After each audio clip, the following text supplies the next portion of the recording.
Mike, thanks for joining us here today, this morning. How we doing? Doing great. How are you? Doing just fine, just fine. So Mike, Cancer Warrior, zerocancer.org. What's your mission? What do you want to tell the people here today? Well, I guess the main thing is I never saw it coming.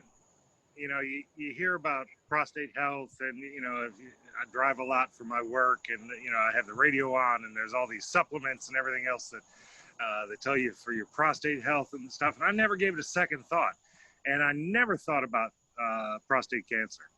And but I got the phone call one day, and sure enough, I had it. And one of the things that bothers me the most, especially in Prostate Cancer Month, when there's Instagram posts and whatnot about it being an old man's disease, and you're gonna be 65 or so. I was not. I was 59, but I know personally a fellow that was 33. I know another guy that was in his 40s. Yep. So that's one of the things I rail against is a sense of complacency in men that I'll worry about that when I get older. Yeah. And, these are stats we try to find on like the CDC, because we try to put it out on Instagram, any social media we have, that it's not just an old man's disease. But when we go to like the national statistics, the prevalence is negligible for like 20 to 30-year-olds, 30 to 40, and then the bars really start kicking up, in the middle to late years of life. But we said it before with our last interview, that small percent of men that are 20 to 30 and get it, it's 100% of the time they have prostate cancer. It's a real issue that just changes their life at that moment. So you're absolutely right. It's not just an old man's disease. Yeah. So I think even, go ahead. Go ahead. I said, I think even on one of our scrolls, I might have like fudged the numbers and just said, start getting checked at 35. Because we've had a lot of guys like you on the show that have had stories or tell us like, hey, I know people that were in their 30s. I know people that are in their early 40s. I'm in my early 30s, so I'm getting close. And so I think I just like might have fudged the numbers a little bit. I've got no problem getting a PSA test when the time comes. I might do it next year just for the hell of it. But yeah, we think that you're never kind of, maybe not never, but really not too young to really start caring about your prostate.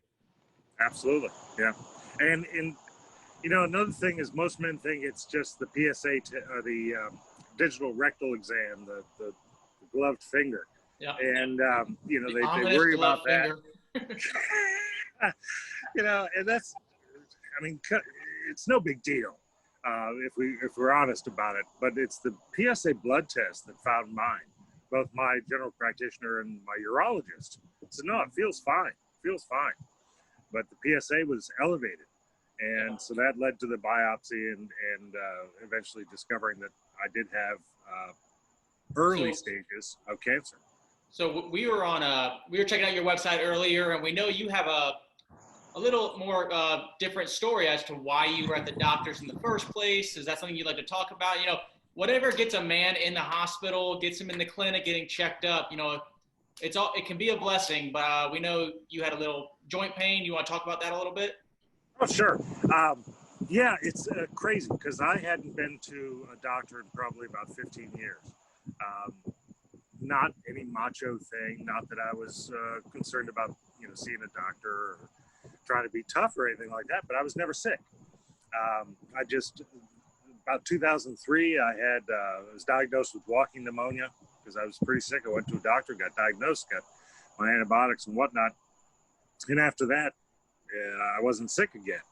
And, I wasn't living well. I was overweight and not doing healthy things. And like a lot of guys, I just didn't pay attention to my health. I probably put more effort into my woodworking tools and car as opposed to my own body. But I woke up one morning in mid-April 2018, and I had just horrible pain in my left knee. And anyway, to try to make a long story short, I went to an orthopedist and was diagnosed with pretty bad arthritis. And the only recommendation they had was three injections of a gel type substance to sort of cushion it, that as of that year was no longer covered by my insurance. Yeah. So I said, well, forget that. And I stayed home for about a week, called my boss, said I needed to take some time, and I basically laid on the couch and ate anti-inflammatories and painkillers and researched nutrition, and came across a diet plan that I thought I could live with, and put myself on it and started dropping weight. About 7 months later, I was 70 pounds lighter. My knee pain was gone. And it was just after Christmas at that point that I had some days off, and I thought, well, I'll go to a doctor, go get blood work and urinalysis and see what's what. Make sure all these changes I've done are really paying off. And I tell you, my tests, all my tests came back great. Cholesterol, everything. Blood pressure was a little high, but everything else was amazing, except I had this PSA test, and I was like a 8.5.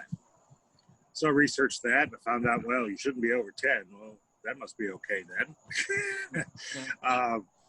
But I dug into it a little bit more. I made the appointment to go see a urologist, got another test. I was 7 something, and scheduled a biopsy. But if it hadn't been for my knee and for my turning my health life around and trying to pursue a healthier lifestyle, I probably wouldn't have gone to a doctor for any of that blood work or anything else for who knows how long. Yeah. So you mentioned, a healthier lifestyle. If you don't mind, can you kind of tell us a little bit about what you subscribe to? We, Stephen and I try to give people a lot of options on what they can do for their health as far as diet and lifestyle. Usually it always involves exercise to some degree. I mean, you don't have to be a marathon runner, but just getting up, and the body was made for moving. Yeah. So what kind of, did you find any research on food that you probably should be eating, or give some guys at home maybe some advice on what helped you out lose the weight and help out with your inflammation? Well, I came across the ketogenic diet, and it made sense to me to move your body from burning carbohydrates to burning fat. And now this is coming from a guy who made bread for years. My own bread. I made all kinds. So that was a little bit of a change, but it made sense and seemed sustainable to me. So the first 5 months or so, it was just a very low carb, protein and fat diet sort of thing. And so once I converted to burning fat from my main energy source, it just started melting right off. Because of the knee, I was interested in doing something physical, but I wanted to make sure it was low impact. And so I joined the Y at about the 5-month mark when I felt pain-free almost all the time, and started swimming. And then eventually, after a couple of months, it was I was walking and lifting weights, and now I walk at least 3 miles a day around my neighborhood early in the morning. And I've got, since COVID, I've got some stuff to work out with at home, so I don't have to go to the gym. And so yeah, it's an everyday thing for me. It's funny how you can go from really sedentary, and then finding that you need to get up and move and go walk and do things. So yeah, well, that's basically the journey. That action to get your follow up with the PSA testing, the urologist, and you talk about how the diet with your knee and how you carry that over into caring for yourself after your prostate cancer scare. And I think I recall from your site you had a 10% malignancy in your prostate. And now you've gone beyond diet and lifestyle to now community awareness. So the zerocancer.org, that's your webpage.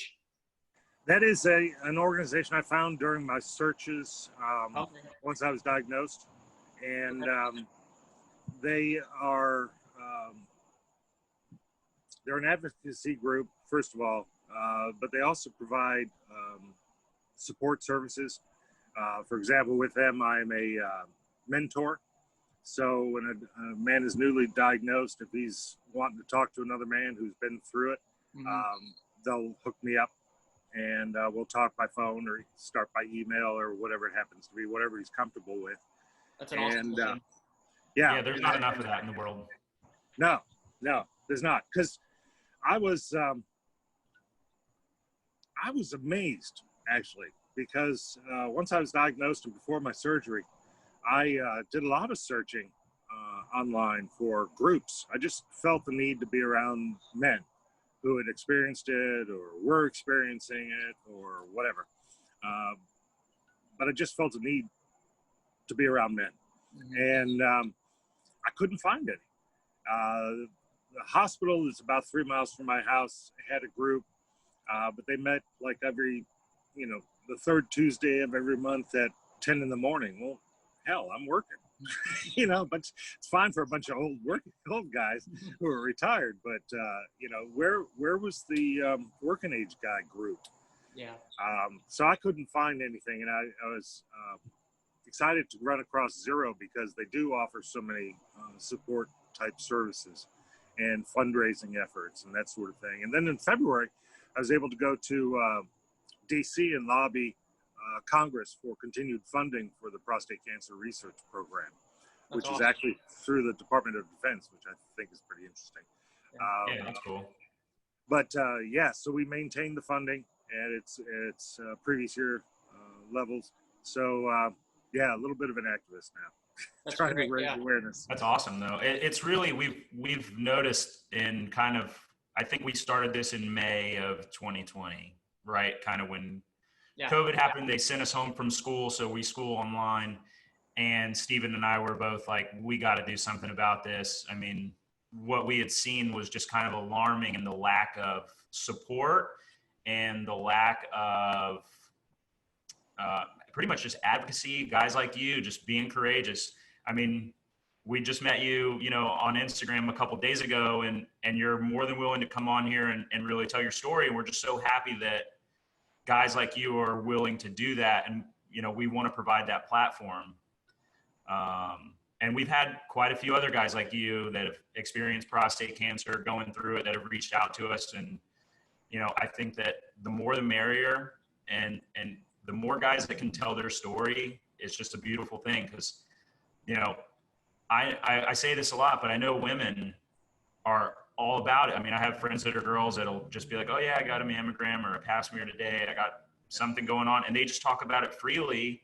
It's no big deal. And, up until we started doing this podcast, I don't think I had ever heard a guy really come out and say, oh yeah, I went and got a prostate exam the other day or got a PSA test. It just doesn't, it's not there.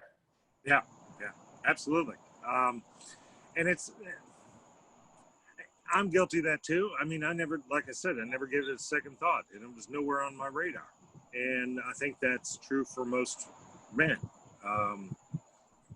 Like I always say, you take better care of your car than you do your own body, or monitor your body. But, we've got the Susan G. Komen and the pink ribbon, and everybody knows that.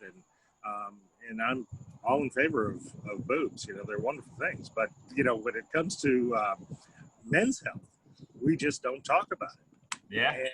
And we got stuff that goes wrong too. Prostate cancer is the second leading cause of death.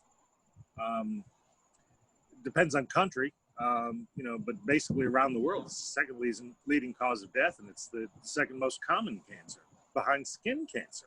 And everyone knows about skin cancer. Go get, this mole's looking a little funny, this little spot on my skin, I better get it checked out. But, everyone's very aware of it, yeah. Now, Mike, if I'm not mistaken, you got your own ribbon going on. Saw that. That's great. Yeah, USC. There it is. See it. Nice. Love it. That's awesome. See, when we started the podcast, it was always, we were like, there's a lack of advocacy. And then we started getting into the space, and we see people like yourself, and we see people that we've interviewed, people on Instagram. There's not really a lack of advocacy. It's that the exposure to it. And a lot of young men, like we said, prostate cancer is an old man's disease. And we've really started to dial in on prostate cancer, definitely given, September, prostate cancer awareness. But I think just this interview is kind of a small representation of what we're trying to do. You have Patrick and I, younger gentlemen in that less represented demographic, and then you, a little less younger, in the meat of the demographics. And we're trying to connect those two, showing that this is prevalent across all age groups, despite what the numbers say. Yeah, absolutely. And that's why I got the tattoo. Yeah.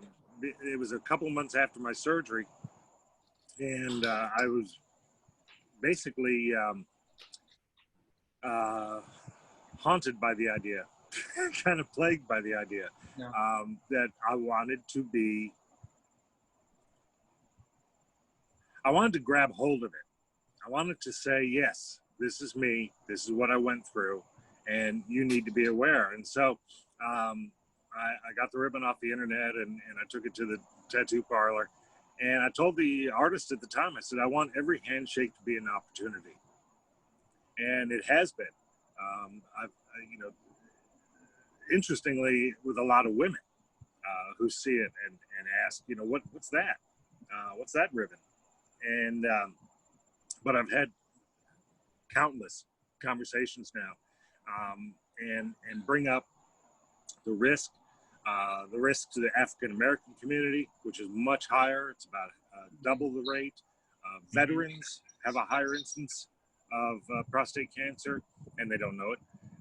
So it's there, and it's a silent killer. That's what.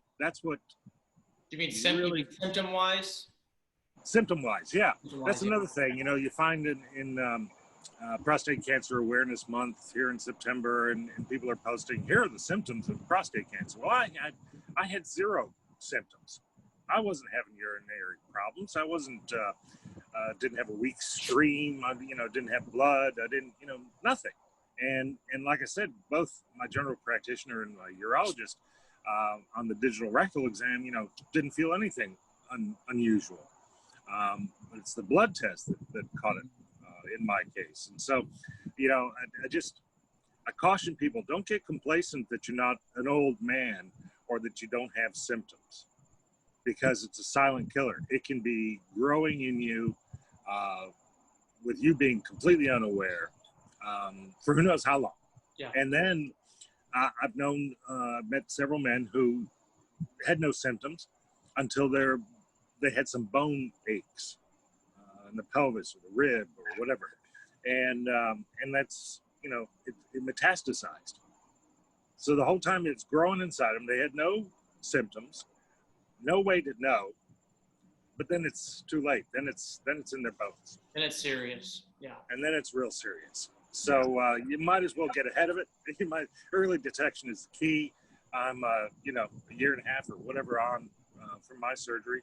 Yeah. I have undetectable level of PSA so far, and hopefully it stays that way. That's good news. And that's a whole other thing that you just mentioned there with the pelvic and bone. General public, people that you hear cancer and cancer can spread, but how much does the public actually understand that just because it's prostate cancer doesn't mean it can't turn into bone cancer? Like, just the metastases of it. It's not we're just preaching for prostate cancer. It's something you can take action with and get out ahead of. And I know your Gleason score was at 6, I believe. Yeah. So you're right there at that malignancy stage 2, and just to get there, and where your prostate is 10% malignant, you took the right steps, took the action, and now you reap the benefits of now not only being healthier, but spreading that awareness. And that's men's health right there. That is incredible. Yeah. Yeah. Good for you too. Yeah. You know, you have choices, of course. And, you know, so I could have done, I was a candidate for active surveillance. But I really did not enjoy the biopsy. So I couldn't see doing that again. See why you would. That was not fun. You know, and then there's the radiation and that sort of thing. And from what I could read, you're not such a good candidate for surgery after you've gone through the chemo and the radiation and that sort of thing. And so I just told my doctor, I said, no, take the little alien bastard out of me and throw it away.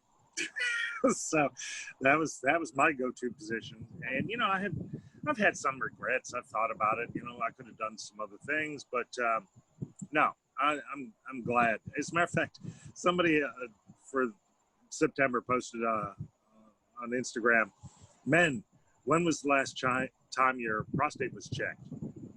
And I replied, when they put it in a hazmat bag. So, you know, I just as soon get rid of it. So you were able to avoid chemo and that whole nightmare. That's great. Yeah. And the recovery was nothing. I mean, it was really, I was up and about, you know, the next day and walking like they want you to, and I was off work for 6 weeks, but that's because it's, you know, abdominal surgery, but I did the robotic surgery, so it's very minimally invasive, and it was a cakewalk. It was fine. So what's the follow-up after that? Do you get your PSA checked annually, or do you still have to go back? I'm now annual. I think originally it was 4 or 6 weeks or something like that. We had another check, and then it was a few months after that, and now it's going to be every year. Mm-hmm. So we know you have that's great. You know, you're at that every other year. I mean, that's the progress you're making. So for the guys, you know, for the guys and the women, spouses of men that may hear this video, everyone, like you said, everyone thinks prostate exam and they picture that ominous gloved finger. First-hand experience, how long did your PSA test take to get? Oh, God. I mean, the PSA test is a blood test, so as long as it takes to, you know, and because I was doing a, you know, bank of blood tests, mm-hmm. You know, it's probably 3 or 4 vials that they took. So what's that? Maybe 5 minutes or something like that. And, you know, I have an app for this practice, and you know, I got test results in 2 days or something like that. And then, you know, after the biopsy was 2 days. I hit that on the 28th of January. On the 30th, I got the call. So, you know, the turnaround time of these things is quick. You can know. The point is, you need to get the test done and know. It's 5 minutes that can change your life. Yeah, I mean, absolutely. Absolutely. It did mine. Yeah. That's great. Yeah, that's just like it's an exciting story just to hear. You know, it's not exciting that you had to go through it, but it's exciting just to see your recovery and the steps that you've taken, really, like diet, lifestyle, going to the doctor, regular checkups, like the whole thing, that what men's health should be, you're kind of living it. And I think it's exciting, and it's just, you know, I think every guy that we interview, they go through it, and I feel like there's a huge dietary and lifestyle change afterwards. It's incredible. It's exciting. It's exciting because we talk about the numbers, the second leading cause of cancer death. Men don't know about it. There's no symptoms. What can men do to, you know, get checked? But here you are in our last interview, who was also a prostate cancer survivor. Not only did you get checked in, you know, the maybe a less traditional way that got you to the doctors in the first place, but not only did you get checked, get diagnosed, and overcome it, but now it's like you've dedicated a portion of your life to raising awareness for it. And like we said, that's what the men's health community needs. and we need more of it. We need more. We don't need more prostate cancer, but we need more men with that initiative. Yeah, you know, I just felt like I had no choice. It got me, and I wasn't gonna just take that laying down, I guess. So, you know, I tagged myself, got out there, started, you know, found zero cancer.org. I've been fundraising with them, raising awareness, you know, lobbying Congress, whatever I can do. Because, like I've said, you know, so many times, it's something that most men never think about. I don't even know if most men know what their prostate does, but yeah, there it is. We've experienced that. It's actually, we kind of notice that a lot of people just think it's there to get cancer. Yeah. And that it doesn't really have a function, but it's a huge part of like men's sexual health. It's just the little walnut is like the essence of our masculinity to a degree. The unsung hero, man. Yeah, absolutely. I mean, we all you know, love the outside bits, but that little walnut is pretty important. Yeah. Well, I think it's a great mission you're taking on here, Mike, and you know we're new to it, but we're happy we can join you. And Cancer Warrior Mike, really appreciate having you on. This was a great interview. Thank you for shining light on these topics that men know are there, but may not want to embrace them. And you know, maybe we just need to put out more facts, more demographics, get people aware that this is a real thing. You know, and you're a real life person that not only was diagnosed, but took the action to become diagnosed, you know, actually get checked, survive and thrive. And that's all we need in this fight, because that wakes up one person and it multiplies. And we're so blessed to have that. We're happy to give you the platform, and we hope to have you on again sometime. This was great. Absolutely. Yeah, anytime. You know, it's become a mission. So anytime you want to talk again. Yeah, keep us posted on what you're doing. We'll fire it out there for you and support you in any way. Like, we're here to support guys, you know, getting healthier and just being more active, more aware in their own health. Yep. Fantastic. Everyone, this was Mike Nuttall, Cancer Warrior Mike. We're going to put the links down below for that and zerocancer.org. This was Men's Health Unscripted. Always grateful for these kind of interviews. Mike, it was a wonderful time. We hope to see you soon, okay? Enjoyed it. Thanks so much. Bye, guys. Bye-bye.